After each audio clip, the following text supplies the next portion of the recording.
be honest, it's been an amazing experience. I'm quite impressed of the robustness of the whole process.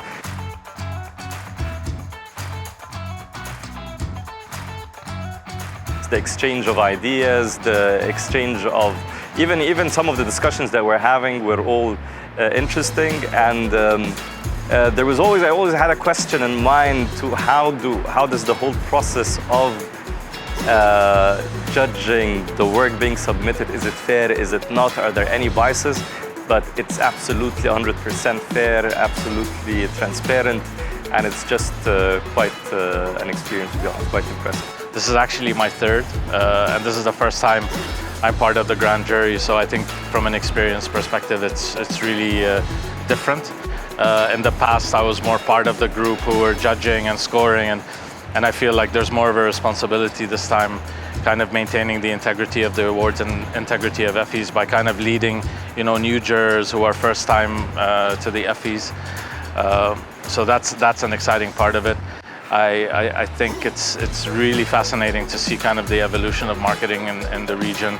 I started a while back, I won't say on camera how long, but I was part of Effie's in its early days as well. I think every year we see the bar kind of go up with the work that's being submitted to the Effies. I find it a really valuable experience, both to reset with peers and look at some of the really leading and really impressive work coming out of the region.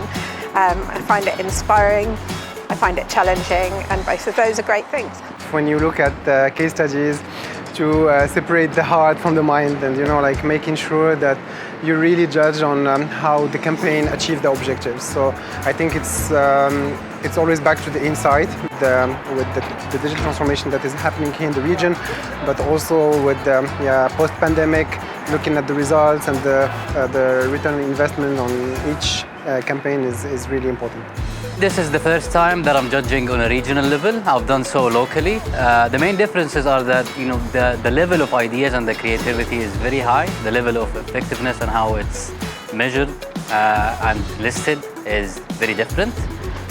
We see some different objectives from what locally I would have seen before. I really like the level of competition and how very amazing brands are competing for the win. I'm actually looking for how authentic and how applicable the ideas and the numbers shared are. So some numbers do not add up sometimes, but you would know a good idea and a good performance if you look at it and you consider how the channels were used. All the time as a marketeer, you just dream of getting an Effie and getting into those super good cases. And when you judge from the other side, that's more tough, because you have to make choices and you have to ask very straightforward questions. Is it really as good as you think? What are the KPIs? What was the objective? Because one of the very good things about Effie, which is differentiating from other awards, it's really focused on efficiency and on results. It's not just the wow creative idea, it's not just nice PR coverage, but this is how you have changed consumer behavior with your marketing campaign and your brand activation. That's really cool. Part of the challenge is, because we're all from different industries also, is how do you kind of take yourself out, take your marketer hat off for a second and really focus on the different categories, the different industries, and really understand what the case is trying to present to you.